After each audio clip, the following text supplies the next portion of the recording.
Good evening, London. कैसे हैं सब लोग? Yes, give a big round of applause to yourself for being here.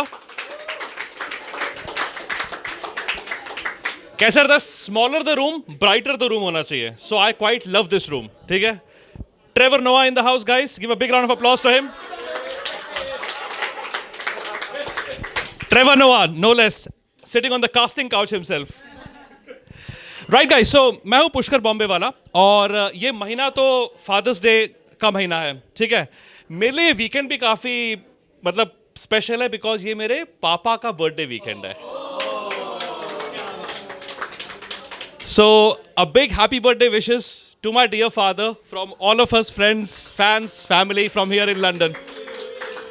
Happy birthday daddy. Happy birthday, dear daddy. Happy birthday to you. Thank you, thank you, thank you, thank you, thank you so much. So ये मेरे पापा का birthday weekend है, इसको आगे बढ़ाऊंगा और आज ना कॉमेडी सुनाऊंगा, ना शायरी सुनाऊंगा, ना स्टोरी सुनाऊंगा. आज आप सब लोगों को एक जर्नी पे लेके जाऊंगा. चलेंगे साथ में? Let's roll, let's roll, let's roll.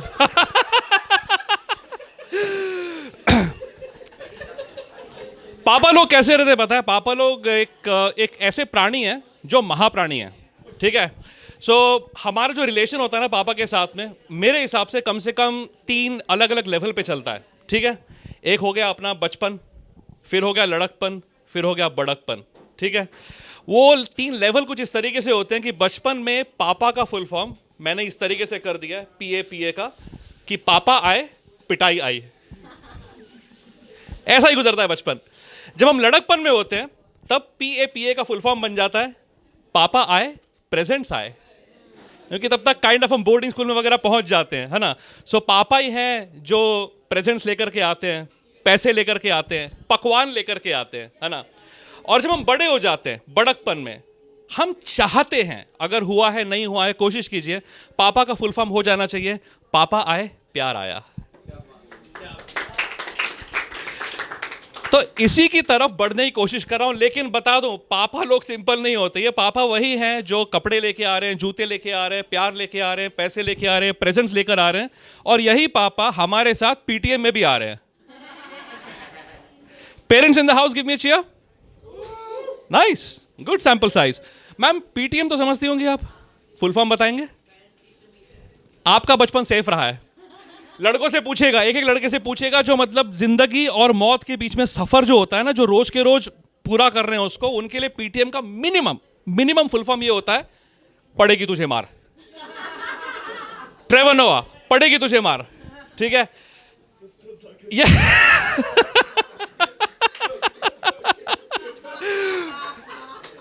तो ये जो मिनिमम फुल फॉर्म है पड़ेगी तुझे मार का, ये हुआ है हमारे साथ में या हमारे दोस्तों के साथ हुआ होगा. आप ब्लैंक फिल कर लीजिए उसके अंदर में. कैसा ना, मेरे पापा हमेशा से इस तरीके से नहीं थे, ठीक है. बड़े मतलब दयालु, कृपालु, श्रद्धालु तरह के थे, ठीक है. बैक इन द डे उनकी गर्लफ्रेंड थी, रूथ नाम था, ठीक है. और रूथ डिसूजा, ओके. सो काफ़ी कुछ सही चल रहा था. वो उनके बड़कपन की बात है बेसिकली, ठीक है ना. तो हुआ इस तरीके से कि रूथ ने बाद में उसकी कास्ट में शादी कर ली, ठीक है. सो रूथ मेरे पापा की जिंदगी में से लेस हो गई. तब से मेरे पापा रूथलेस हैं. बैक स्टोरी है कि पापा PTM में आते हैं, उनका फिर नेचर वगैरह, बिहेवियर वगैरह किस तरीके से बदल गया. सो PTM का दिन इस तरीके से होता है कि पापा आ रहे होते हैं वहां से नॉर्थ से और मेरी स्माइल जा रही थी साउथ में. स्कूल का ब्लूटूथ एक्टिवेट हो जाता है, बच्चे लोग बताते हैं वहां से पापा पापा पापा पापा, और पापा आ रहे हैं. उनके बढ़ते कदमों के साथ में मेरा कॉन्फिडेंस नीचा होता चला जा रहा है, क्योंकि मैं बैठा हूँ कंप्यूटर लैब में, देख रहा हूँ वहाँ पे QWERTY कीबोर्ड के ऊपर खेल रहा हूँ, और पापा आ रहे हैं जवानी में अपनी, वो फ्लर्टी नोटिस बोर्ड के ऊपर देख रहे हैं. स्कूल का नोटिस बोर्ड फ्लर्टी होता है. मैं बताऊँ, ये 11th की बात है, ठीक है. कॉमर्स में अंशुल नाम का लड़का हुआ करता था. लड़कों ने अंशुल की खींचने के लिए नोटिस बोर्ड के ऊपर कुछ भी लिख दिया था. 11th क्लास में, 11th कॉमर्स में है अंशुल. उसके ना 14-15 की उम्र में ही दाढ़ी आनी शुरू हो गई थी, ठीक है, कान में से. लड़के लोगों ने लिख दिया फ्लर्टी नोटिस बोर्ड के ऊपर, 11th कॉमर्स में है अंशुल, उसके कान में से खिलता है फूल. पापा पढ़ रहे हैं सब, इंप्रेस हो रहे हैं लेकिन दिखा नहीं रहे चेहरे के ऊपर में. ठीक है। उसी क्लास में 11th कॉमर्स में मैथ सर की बेटी पढ़ा करती थी रति, तो लड़के लोगों ने रति के लिए भी फ्लर्टी शायरी फ्लर्टी चीज़ें नोटिस बोर्ड के ऊपर लिख दी थी। रति, कम कर अपनी स्कूटी की गति, वरना गिर जाएगा तेरा पति। ये सब कुछ भी बता दो नोटिस बोर्ड के ऊपर, ठीक है ना। पापा अपने आए सिंपल, पीटीएम अटेंड करी, घर पे गए, पापा सडनली हिमगिरी का वीर बन गए मेरे को सामने लेकर के, ठीक है। वहां पर उन्होंने पहनी ब्लैक बेल्ट और मुझे भेज दी व्हाइट बेल्ट। लड़का है भाई, I have already waived the white flag. So taekwondo की उनके पास है ब्लैक बेल्ट, मेरे पास में व्हाइट बेल्ट, और वो बन गए वहां पर हिमगिरी का वीर। और फिर जिस जिस तरीके से अलग अलग तरीके से उड़ उड़ के आते हैं मेरे पापा फिर मेरी तरफ, उसके बाद में होता ऐसा है कि चोटों के सबूत नहीं मिलते, हवा में उड़ के मारा है ना उनने। पापा का ऐसा कहना है कि जो चोट दिखती नहीं वो चोट दुखती नहीं। पापा लगाते हैं रेड, मम्मी देती है grades. IT parents in the house? Anyone in the IT software industry? Oh lovely, good, okay, no problem. पापा से रेड मिलने के बाद में मम्मी से ग्रेड मिलती है C++। उम्र भर वही मिली है C++।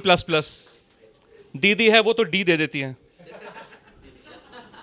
बहन भी बोल सकता था लेकिन वो बहन B देती थी मेरे को। बहन इतनी दयालु है नहीं, वो D ही देती है, ठीक है।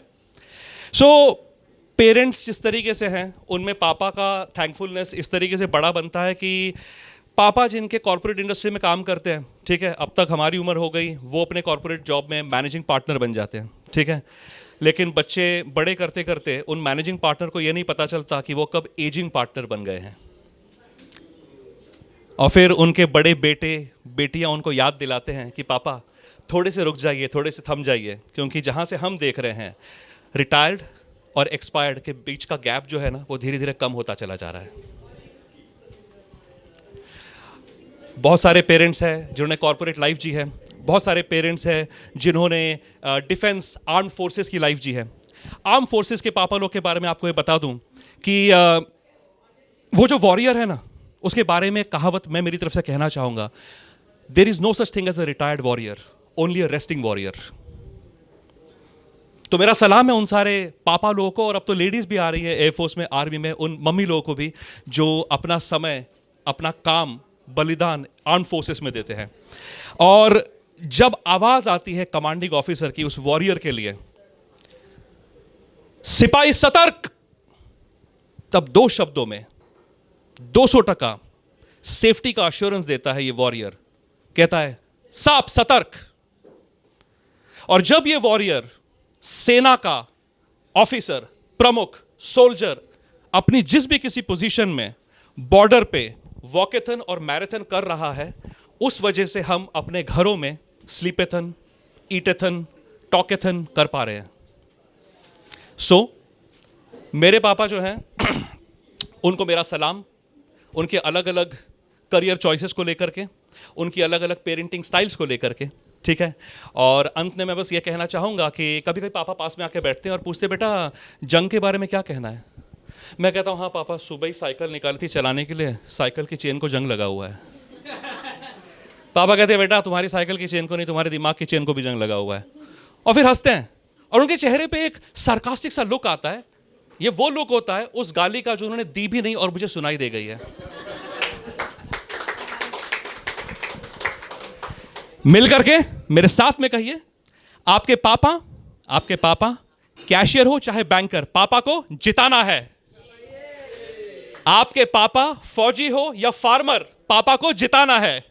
और आपके पापा कॉमिक हो या शायर, पापा को जिताना है। Thank you so very much guys, that's me, that's Pushkar Bombay वाला। और एक बात हमेशा ध्यान में रखिएगा कि मेरे सारे शो सार्वजनिक होते हैं, ओके, और मेरी सारी कहानियां काल्पनिक होती है, ओके, और आप सब मेरे फ्रेंड्स, मेरे फैन हमेशा फैंटास्टिक होते हैं। सो बहुत बहुत शुक्रिया, thank you so much, thank you.